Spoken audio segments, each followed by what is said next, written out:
whatever comes next. We have been getting a lot of questions from our viewers. Matt Farrelly asked us, what are other large metropolitan areas doing to make it work? And we went looking for answers. As it turns out, we are not alone here. Our Tamala Edwards now live in studio with a look at how other major cities are tackling their own transit issues, Tam. You know, guys, that's a really great question, and we're in an interesting situation. There really isn't a good comparative city and fix. In many ways, we're the first to hit crisis with everybody else behind us, but other cities don't feel sorry for us, especially in places like Chicago. They're too busy being scared for themselves. I would say that every single, large transportation agency in the United States is facing or has faced in the last 12 months a similar fiscal cliff situation. This is true, from the recent troubles for the MTA in New York City to the crisis facing BART and Muni in San Francisco right now. But no city twins Philadelphia more than Chicago. They too have pandemic ridership disruption and the loss of COVID funds. They too are waiting on State House intervention, in their case to deal with a $700 million hole.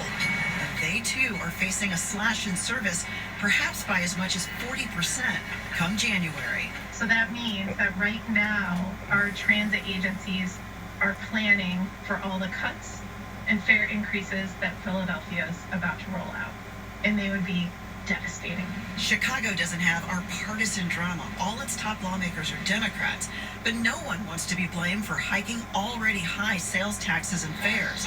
Advocates in both cities say the answer is a new dedicated funding source that taxes modern living, like package deliveries, ride shares, and car leases. Kentucky, they have a statewide fee on Uber and Lyft. Pennsylvania does not. So these are common sense measures that we can see that will raise a lot of money. What do we want?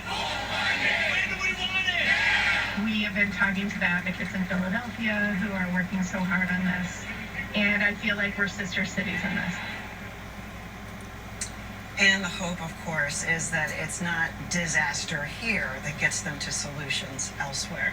So many things to dissect here. Okay, Tam, was there anything that Chicago has that we don't have in getting to their solution? Attitude, which is a little bit shocking. Downstate in Illinois, the attitude is not, well, you guys are on your own, figure it out. They seem to get, if Chicago fails, they all suffer. Very different from here, where some lawmakers in Harrisburg seem to relish being against Philadelphia and Pittsburgh. It's really an intractable issue in so many ways. And so maybe this is an existential question, but how do you make any headway to turn that tide? You know, this one was kind of surprising to me. Transit advocates say, we're not just the first in the nation, we're the first in the state. They say every Pennsylvania county is facing a coming transit crisis, even though 30% of residents in rural counties, they need their public transit. So when lawmakers elsewhere say, this is not my problem, they've been busy, they've been getting statements on video. They can pull up things on their iPads, their phones, or they have statements from people in their county saying, fix SEPTA and fix it here. Yeah. Some of the ideas you laid out just make sense. Yeah. Sure do. So hopefully someone's listening. Tam, thanks. Thanks. Our special edition of Action News Commuter Crisis continues in a moment.